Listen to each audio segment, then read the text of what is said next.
Salut tout le monde, c'est Tosh pour Scanner Fishing. Alors comme vous le voyez, aujourd'hui on se retrouve pour une vidéo tuto. On va parler de cet engin là-bas que vous voyez au fond, c'est le Flotube. En l'occurrence le mien, celui-là, ça fait un bon petit moment que je le traîne. J'ai passé beaucoup d'heures dessus. Et aujourd'hui je me permets d'utiliser ma petite expérience pour vous donner 10 conseils destinés à tous ceux qui voudraient s'y mettre bientôt ou tous ceux qui commencent. Voilà, c'est 10 petits trucs qui vont peut-être vous faciliter la vie en Flotube. On commence de suite avec le premier conseil. Premier petit conseil, très bête mais très important ma foi, c'est vraiment de prendre soin de votre Flotube et ceci afin d'éviter les crevaisons. On crève plus facilement qu'on ne croit avec des Flotubes, même avec des modèles un peu renforcés comme celui-ci. Moi j'ai crevé 2 fois en un an cette année, pourtant j'en prends soin. Et autour de moi les Flotubeurs qui m'entourent en fait changent régulièrement eux aussi leur chambre à air. Pour faute de crevaison. Attention, les chambres à air sont assez difficiles à trouver, il faut compter à chaque fois une quinzaine de jours pour les commander en fait, et c'est assez galère, surtout quand vous êtes, je sais pas moi, soit en vacances, soit quand vous avez des compètes de prévues. Voilà, si vous pouvez, essayez d'en avoir une de chaque d'avance. Quand je dis une de chaque, c'est une gauche et une droite évidemment, c'est pas le même modèle, ça c'est un peu dommage aussi, mais bon écoutez, on n'y peut rien. Pour entretenir votre Flotube, éviter les crevaisons, je vous déconseille de les déplacer gonflés et surtout de les poser par terre. Parce qu'on peut très vite tomber sur une petite ronce, un petit chardon là. Souvent les trous sont hyper petits, c'est des trous qui sont quasiment invisibles à l'œil nu. Je vous conseille aussi, pour ceux qui ont une voiture, quand vous transportez votre Flotube, je trouve un petit truc moi qui marche bien, c'est de le poser sur le capot de votre voiture. Déjà l'inclinaison fait que ça vide l'eau et en plus vous êtes sûr d'avoir une surface assez propre à l'extérieur.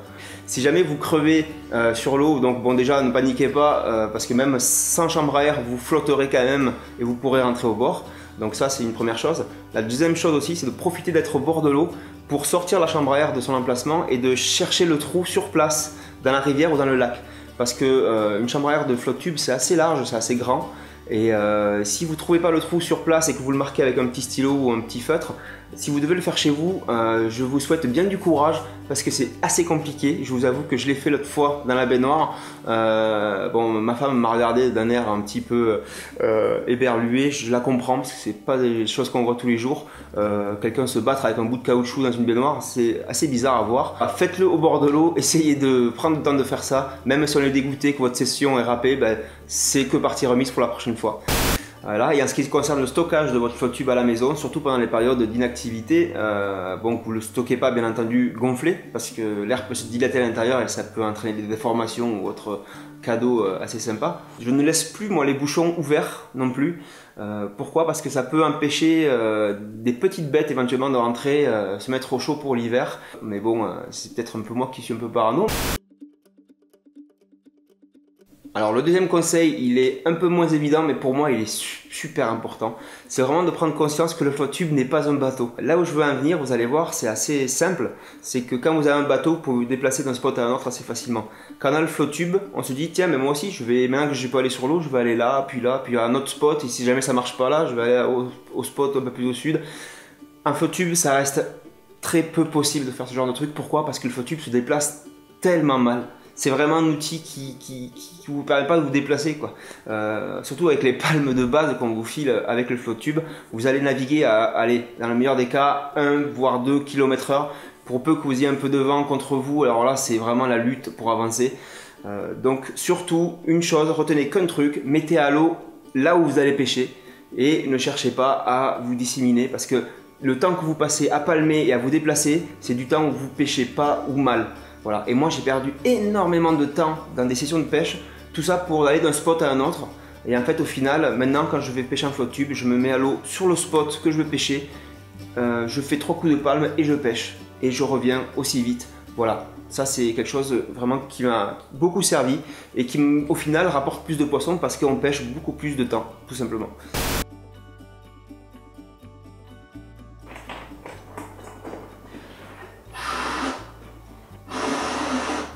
Donc mon troisième conseil, il est un peu dans l'esprit du second puisqu'on parle toujours de déplacement. Ça sera de bien préparer vos dérives à l'avance, bien au chaud à la maison. Alors 2-3 jours avant, ça serait pas mal, selon les prévisions météo disponibles. Comme vous le savez, en Flotube, on est vraiment dépendant du vent. C'est le vent qui va vous guider, c'est le vent qui va vous pousser et vous déplacer, surtout en lac. Voilà. Et en rivière, on est dépendant un peu du vent aussi, mais plus du courant. Donc voilà, chez vous, en fait, il vous faut vous imaginer votre parcours et votre déplacement, en fait, sans avoir à palmer. Voilà, c'est simple, vous vous dites, tiens, il y a un vent d'ouest qui va arriver assez fort. Si jamais je vais sur tel spot, je vais pouvoir faire telle berge ou telle rive, en fait, toute la matinée en me faisant pousser par le vent et sans avoir à me déplacer. Voilà, ça c'est vraiment important de prévoir à l'avance. Parce que si jamais vous partez dans l'objectif de faire une berge et que le vent est contre vous, vous allez passer la matinée à faire la berge en question. Et sinon, vous allez devoir tout improviser et ça va être une session ratée. Voilà. En rivière, ce qui peut se passer, c'est ce qui est intéressant aussi, c'est d'y aller à deux au minimum et de prendre deux voitures. Donc ça, vous connaissez sans doute l'astuce pour ceux qui sont habitués. Certains peut-être ne connaissent pas le truc. Vous prenez deux voitures, vous mettez une voiture bien en aval ou sur votre point d'arrivée. Avec l'autre voiture, vous remontez en amont, vous partez tous les deux. Vous dérivez toute la matinée si vous voulez et vous arrivez à la deuxième voiture. Et comme ça, vous rentrez chez vous tranquillement en récupérant les deux véhicules et puis c'est parti. Ça, c'est un petit truc qui est sympa à faire, surtout entre potes. Voilà, vous pouvez être 3-4 à dériver. Si le courant est assez fort, on peut quand même pêcher un flotte tube tout en faisant bien sûr attention à la sécurité. Quatrième conseil, c'est un conseil que je n'ai pas mis en exécution encore et je le regrette à chaque fois que je sors mon flotte tube et que je palme comme un gros galérien et que j'avance pas. C'est de bien choisir vos waders et ainsi aussi bien choisir vos palmes. Alors je m'explique, quand vous allez acheter votre flotte tube, vous allez sûrement aussi, si ce n'est pas déjà fait, acheter une paire de waders. Les waders, pour ceux qui ne savent pas ce que c'est le pantalon étanche qu'on utilise en flotte tube pour ne pas baigner toute la journée dans l'eau et rester au sec. Donc ces waders, il existe deux formes de waders, il y a les waders chaussons et les waders bottes, avec les bottes intégrées. Je vous conseille vraiment et vivement de choisir des waders chaussons. Pourquoi? Parce que les waders chaussons vont vous permettre d'acheter des palmes beaucoup plus sophistiquées par la suite et ainsi d'avancer beaucoup plus vite. En fait, vous pourrez avoir au pied des vraies palmes, des palmes de plongée sous-marine, des choses assez pro. Alors qu'avec des waders bottes, vous pourrez chausser que des palmes qu'on vous file avec les flotte tubes et qui sont des sacrés bouts de plastique bien pourris et bien petits surtout. Alors j'en ai déjà cassé une juste en marchant déjà et j'en ai racheté une paire malheureusement un peu du même acabit et maintenant ce qu'elle me fait c'est que je suis obligé de la ressangler toutes les demi-heures, c'est une horreur quoi. Donc je pense que dès que j'aurai un peu les moyens, j'achèterai des waders chaussons et je les équiperai avec des palmes de plongée pour ne serait-ce qu'aller un peu plus vite et puis avancer un peu plus vite. Parce que là, vraiment, c'est un peu la galère. Conseil numéro 5. Le conseil numéro 5, c'est un peu plus léger que les autres conseils, mais ça a son importance. C'est juste de penser à être confortable sur votre flotte tube. Je parle de prendre avec vous des petites choses qui vont vous rebooster le moral en cas de coup dur. Alors des coups durs en flotte tube, il y en a beaucoup. Ça peut être simplement un gros capot ou alors des décrochés à répétition. Enfin ça reste de la pêche, vous connaissez. Mais je parle aussi du froid, du chaud, de la pluie. Voilà, tous ces trucs là qui vous ruinent le moral en 2 secondes en flotte tube. En bateau et du bord, c'est un peu plus facile. On est un peu plus maître de ses mouvements. En flotte tube, on est coincé. Donc quand on essuie un orage par exemple, on subit. C'est assez affreux, mais c'est comme ça.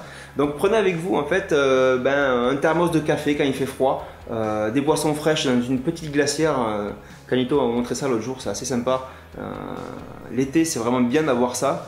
Prenez à manger aussi, voilà. Quand la pêche est difficile, vous faites une pause, vous arrêtez tout, vous mangez un petit bout, vous buvez un petit truc. Faites ce que vous voulez, mais prévoyez un petit moment de confort. Moi, je trouve que c'est assez important de prévoir ces petits trucs-là. Donc prenez-le avec vous sur le flotte et ça fera que vous faire passer un meilleur moment encore.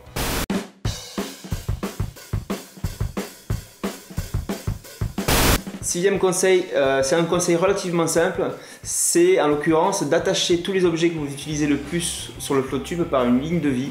Je pense notamment au téléphone et à la pince multifonction.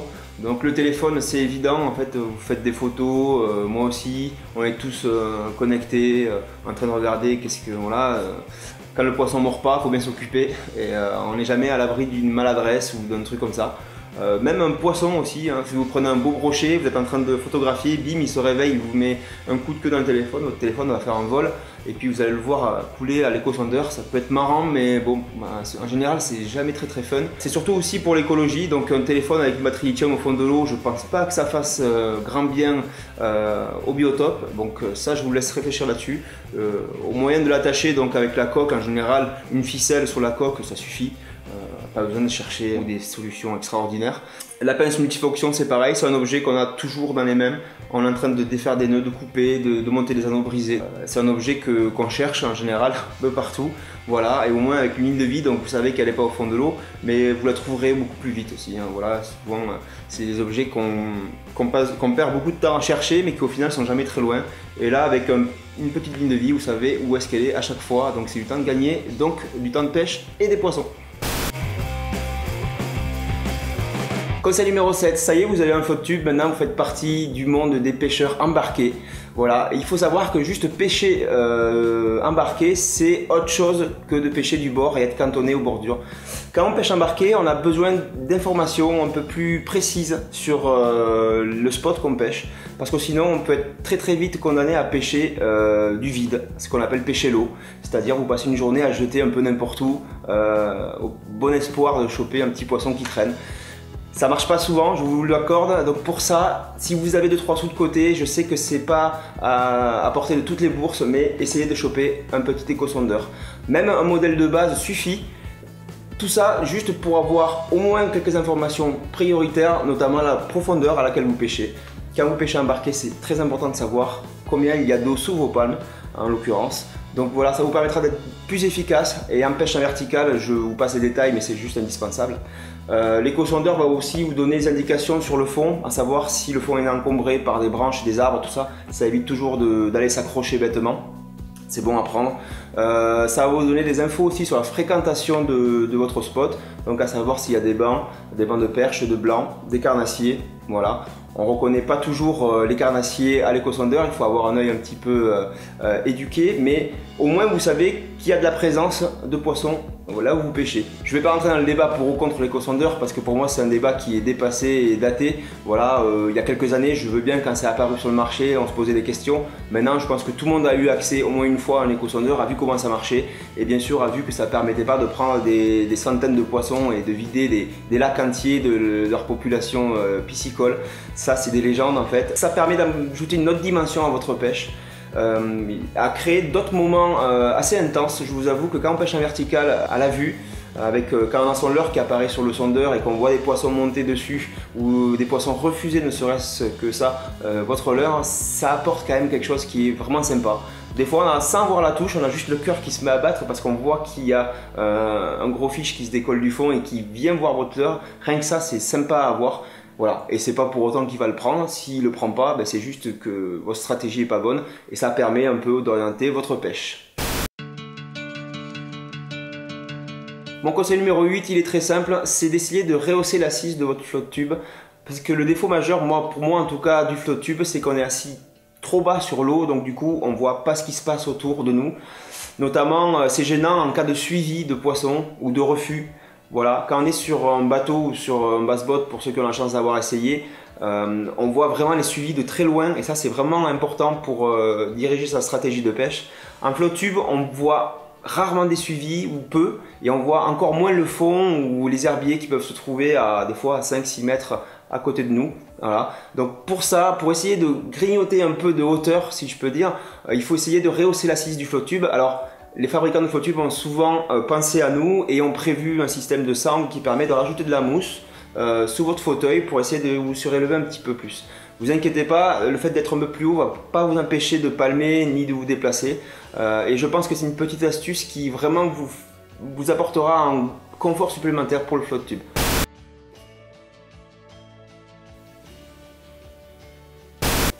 Conseil numéro 9, mon avant-dernier conseil, ce sera d'être évidemment encore mieux organisé que quand vous pêchez du bord, c'est-à-dire que là vous allez vous déplacer avec des palmes, une pompe, plein de petits outils, des kits de réparation, des choses qui vont avec le flotte tube que vous avez besoin d'avoir pas très loin. Donc pour ça je vous conseille vraiment d'avoir un grand sac dans lequel vous mettez tout et vous laissez tout, même à la maison vous laissez tout dedans, comme ça évite en fait tout simplement d'oublier 2-3 trucs. Voilà, il n'y a rien de pire que d'arriver avec son flotte tube au bord de l'eau super chaud et de s'apercevoir qu'on a oublié soit une palme, soit je sais pas, la pompe pour gonfler le flotte, ce genre de truc. Pour vous organiser aussi, essayez de bricoler un petit peu, c'est très simple, vous achetez une boîte en plastique, 2 mousquetons, ça vous fait une boîte de rangement sur le côté. Il y a déjà des tutos qui ont été faits sur ça, donc je ne vais pas en refaire ou vous expliquer. C'est vraiment très simple, une boîte chez Collage à 10 € vous percez 2 trous, vous mettez 2 mousquetons, vous l'accrochez sur le côté, vous rangez votre casse-croûte dedans ou je ne sais quoi, la batterie de l'éco-sondeur, tout ça. Ça coûte 3-4 euros. C'est un support de sonde en fait pour l'éco-sondeur. Voilà, prenez surtout du contreplaqué si jamais vous pensez le faire, parce que le contreplaqué en fait, ne gonfle pas avec l'eau, contrairement au bois médium. Et puis voilà, essayez de bricoler 2-3 trucs pour vous optimiser la pêche. Certains bricolent aussi des supports de canne avec des tuyaux PVC. Il y a beaucoup de tutos là-dessus. Mais mettez-vous-y parce que c'est des petits outils vraiment qui vous faciliteront la vie et qui vous permettront de mieux pêcher et de moins penser à tout ce côté organisation qui est un peu lourd en flotte tube, j'avoue. Pensez que quand vous arrivez au bord de l'eau en flotte tube, vous allez prendre au moins, je pense, un bon quart d'heure, voire presque une demi-heure des fois pour bien vous préparer. Gonfler le flotte, brancher l'éco-sondeur, etc. Donc pareil, c'est d'arriver un peu plus tôt à l'avance sur l'eau. Et puis voilà, c'est toute une organisation, mais essayez de la faire le mieux possible et surtout, essayez de rien oublier au bord de l'eau ou chez vous. 10e et dernier conseil de cette vidéo, je l'ai gardé pour la fin parce qu'il est vraiment très bizarre. En fait, c'est profiter de votre flotte tube pour pêcher du bord. Ça peut paraître bête dit comme ça, mais je vais vous expliquer mon raisonnement. En fait, c'est basé sur une expérience perso que j'ai depuis quelques temps. Je me suis rendu compte qu'en fait, donc déjà en flotte tube, on est obligé de faire des pauses. Ça, vous le verrez quand on fait 3-4 heures de flotte tube en général. Soit on a envie de faire un petit pipi, soit on a envie de faire, je sais pas, de manger, de se dégourdir les jambes, de faire un truc. Donc, il va falloir vous poser au bord. Voilà. À savoir que le truc bizarre que j'ai remarqué, souvent, moi j'en profite aussi. Voilà, je fais ma petite pause et puis j'en profite pour pêcher du bord. Bizarrement, je trouve que c'est très efficace de pêcher pendant une pause en fait sur le bord. Parce que souvent, c'est des bordures qui sont jamais faites par personne ou qui sont juste pas accessibles. Et c'est assez efficace, bizarrement, de pêcher ces bordures-là, à pied, comme on le ferait n'importe quand. Voilà, en fait, votre flotte tube vous aura servi juste de moyen de locomotion pour aller sur cette bordure. Donc pensez que le flotte c'est vraiment très bien, mais c'est pas pour autant qu'il faut dénigrer la pêche du bord ou nos anciennes manières de pêcher, en fait nos méthodes de avant flotte tubeur quoi. Voilà, écoutez, je crois que j'ai tout dit, je pense que la vidéo sera bien longue et que je vais bien galérer à l'uploader celle-là. Si vous avez tenu jusque là, bravo, merci encore de nous suivre. Vous êtes vraiment de plus en plus à nous suivre, ça fait vraiment très plaisir. On sent les 5000 abonnés arriver assez bientôt. Il y aura un concours, donc forcément à cette occasion là, je suis déjà en train de préparer ça avec notre partenaire. En attendant, je vous dis à plus pour une session. Cette fois on va faire une session carnassier ou alors une session street fishing. Je suis en train de monter tout ça aussi.